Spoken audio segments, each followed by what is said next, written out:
Senhoras e senhores, boa tarde a todos.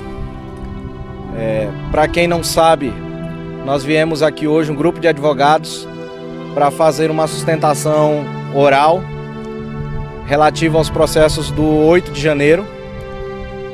Nós tínhamos os nossos processos sendo julgados através do plenário físico, como todos puderam acompanhar na semana passada, os julgamentos que foram realizados.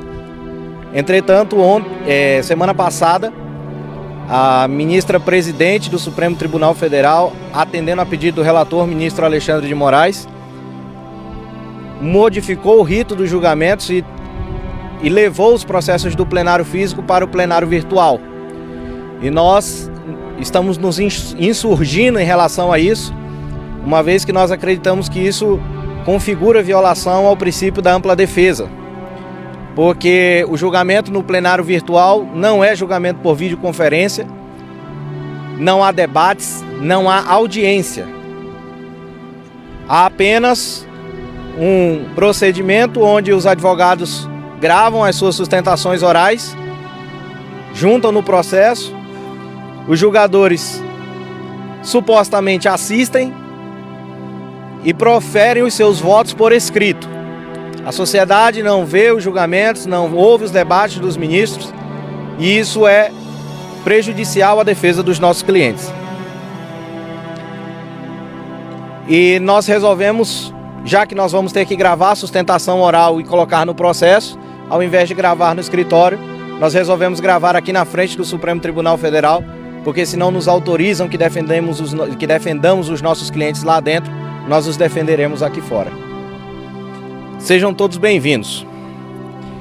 Há cerca de um ano, no dia 20 de outubro de 2022, durante um julgamento no Tribunal Superior Eleitoral, TSE, da decisão que suspendeu a monetização de diversos canais de direita, em um voto absolutamente constrangedor, a ministra Carmen Lúcia disse que, abre aspas, não se pode permitir a volta de censura sob qualquer argumento no Brasil.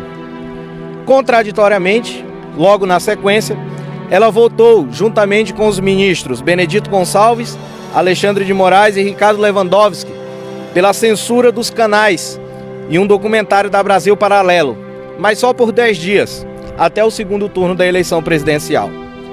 Na oportunidade, a ministra ainda disse que tal medida poderia ser um remédio ou um veneno.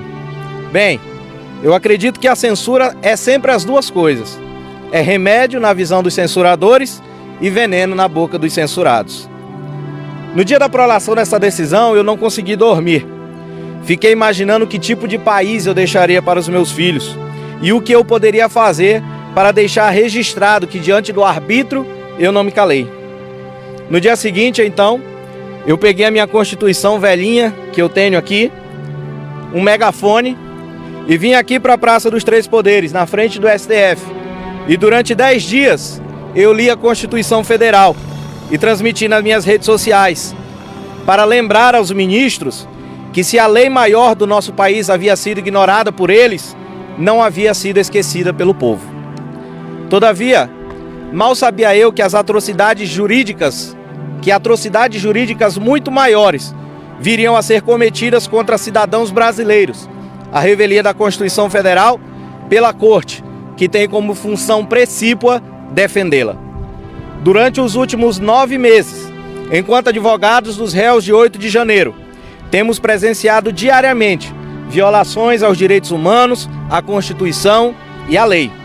E agora, a exemplo do que fez ano passado, no exemplo que eu dei, com os veículos de comunicação, a Suprema Corte do nosso país tenta censurar os advogados, calar a defesa dos nossos clientes. Querem ocultar da população um julgamento que, segundo o artigo 37 da Constituição Federal e o artigo 11 da Declaração Universal dos Direitos Humanos, deve ser público. Querem que façamos a nossa sustentação oral por vídeo, mas como diz a campanha da OAB do Rio Grande do Sul, e que deveria ser aderida por todas as OABs pelo Brasil, vídeo gravado não é sustentação oral. O STF quer fazer como fez nos julgamentos de recebimento de denúncias, quando ignorou as defesas gravadas, porque houve colegas que protocolaram a sustentação oral de 15 minutos, às 23h59. E à meia-noite, o relator proferiu voto contrário aos denunciados, esfregando na nossa cara que não assistiria às nossas defesas e tampouco apreciaria as teses que ali levantamos. A justificativa oficial para que os nossos julgamentos fossem remetidos para o plenário virtual é que trata-se de casos de excepcional urgência. Mas eu pergunto, urgência de quê? Essa quantidade de julgamentos vai travar a pauta do Supremo, pode-se dizer. Problema do Supremo.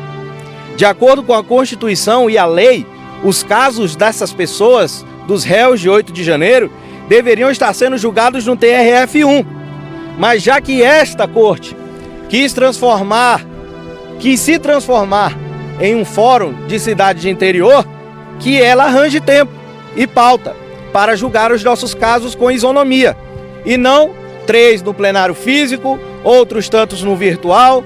Daqui a pouco estarão julgando em bloco para facilitar o serviço. E há precedentes para isso nesses processos. Se a culpa já é coletiva, por que os julgamentos não? Mas viemos aqui hoje para dizer, não nos calarão. Não impedirão que exerçamos o nosso dever constitucional previsto no artigo 133 da Constituição. E digo dever, e não direito, porque não é uma prerrogativa do advogado fazer a melhor defesa do seu cliente. É uma obrigação, porque só assim teremos uma justa administração da justiça. Se este tribunal não abrir as suas portas para permitir que nós realizemos a defesa dos nossos clientes, estaremos aqui fora, dizendo que os direitos humanos dessas pessoas estão sendo violados. Desde o momento em que foram presas no dia 8 de janeiro, em que ficaram quase 24 horas sem alimentação. Quando no dia 9 de janeiro, houve tortura física e psicológica praticada contra idosos, crianças e pessoas doentes na Academia Nacional da Polícia Federal. Eu sei, eu estava lá, eu passei a noite lá. Quando colocaram 22 pessoas em uma cela com capacidade para 8 lá na Papuda. Os direitos humanos dessas pessoas foram violados quando colocaram 140 mulheres na colmeia em uma ala, com apenas um chuveiro, um vaso sanitário e uma pia para lavar roupa, escovar os dentes e beber água.